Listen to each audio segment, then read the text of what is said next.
Hi friends, నమస్తే. ఇప్పుడు బెండకాయ పులుసు ఎలా తయారు చేసుకుందామో చూద్దాం.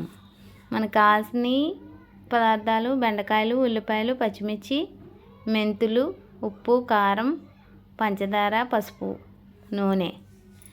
ఓకే, ముందుగా బాండీ స్టవ్ మీద పెట్టుకుని స్టవ్ ఆన్ చేసి ఆయిల్ వేసుకుని ముందు మనం చిన్నంత మెంతులు తీసుకుని కొంచెం ఫ్రై చేసుకోండి. ఆ అరోమా దిగాలి మెంతులది, దానివల్లే బాగుంటుంది పులుసు. దిగిన తర్వాత వేసుకున్న తర్వాత వెంటనే ఉల్లిపాయలు, పచ్చిమిర్చి వేసుకుని బాగా గోల్డెన్ బ్రౌన్ కలర్ వచ్చేదాకా ఫ్రై చేసుకోండి.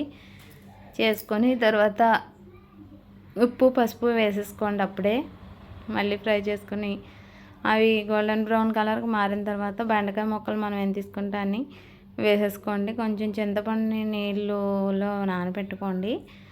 ఎంతో కాదు, చిటిగా నిమ్మకాయలో సగం, హాఫ్ నిమ్మబద్ద అంత చింతపండు అయితే సరిపోద్ది. నేను ఇప్పుడు చూపించడానికి ఎక్కువ పుల్లగా ఉన్నా బాగోదు. అది కొంచెం వాటర్లా చేసుకొని రెడీ పెట్టుకోండి. ఇవి బెండకాయలు ఇవి మగ్గిపోయిన తర్వాత ఇవి చింతపండు పులుసు వేసేసుకోండి.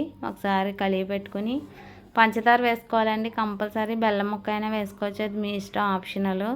నేను ఎక్కువ పంచదార వేస్తాను, బెల్లం వేయను. పంచదార అయితే బాగుంటుందని మాకు ఇష్టం, అలా తింటారు అందుకని.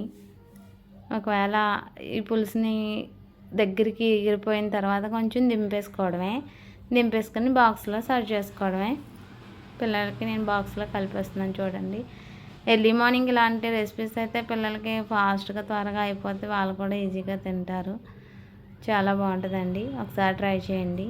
మీకు కనుక ఈ వీడియో కనుక నచ్చినట్లయితే లైక్ చేయండి, షేర్ చేయండి, సబ్స్క్రైబ్ చేయండి, కామెంట్ చేయండి. Thank you my dear friends.